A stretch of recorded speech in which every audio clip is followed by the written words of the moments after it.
Okay, so now we're going to spend a little bit of time talking about content. I know we're going long. Does anybody want to drop in chat? Do you want me to move faster, move slower? Do people have a little bit of additional time? What do you think? I don't want to take up people's time if they're, okay, keep going. People have time. All right, awesome, awesome. Thank you, thank you, thank you. Okay, all right, so let's talk a little bit about content. So this is a slide I put together that shows how to match up your content to your customer's journey.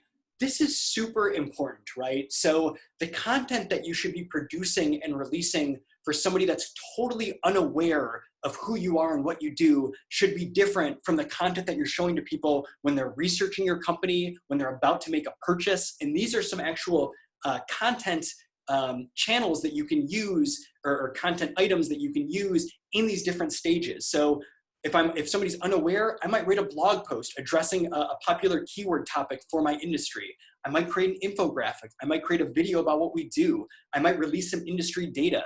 If people are aware of what I do, I might add some checklists so that they can compare how my company does it to how competitors do it. If they're interested in my product, but they're not yet ready to buy, I might show them a white paper. I might add a deck on my website so that they can walk through and see what we typically do for our clients.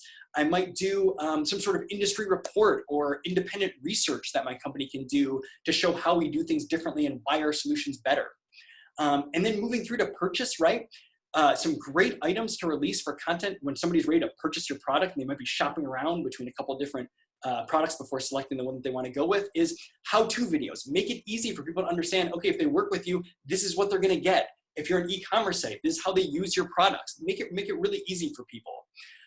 Testimonials are great for this, right? If you have people that have talked about how great your company is to work with, when you're at that phase where you know people are ready to purchase, make sure on that page you have testimonials, you have customer interviews, any awards that you've won, promotions that you're running. You want to guide people through this process and eventually lead them to purchase, right?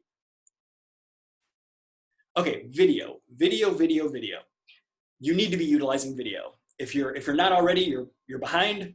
You need to fold this into your digital marketing strategy and specifically your SEO strategy.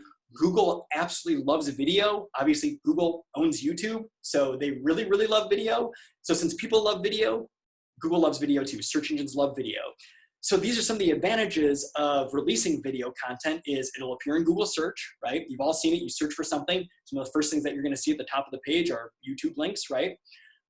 There's been studies that have proven that having a video on a landing page increases conversion rate, meaning that if I'm, driving people to a particular page on my website and I'm explaining how to use my product or service on that page, the likelihood they're going to contact me increases, right?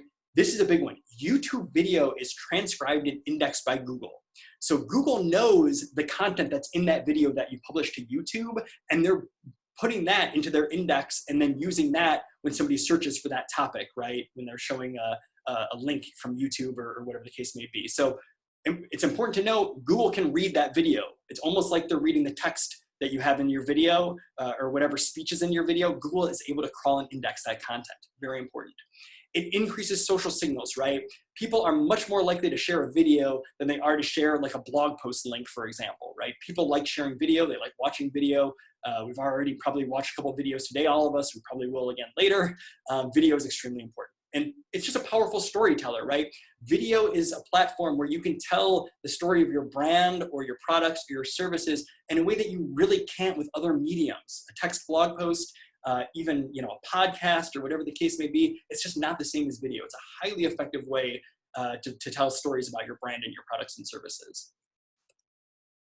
So I love this tool. So this is a great tool to use to check on your competitors' content. So you can see here, I have this set up to show me some other digital marketing agencies and what kind of content they're producing. But basically what you do is you go to this Crammed competitive analysis tool, you show the companies that you want to follow, and then when they release a blog post or a video or a podcast, whatever the case may be, it's actually going to notify you.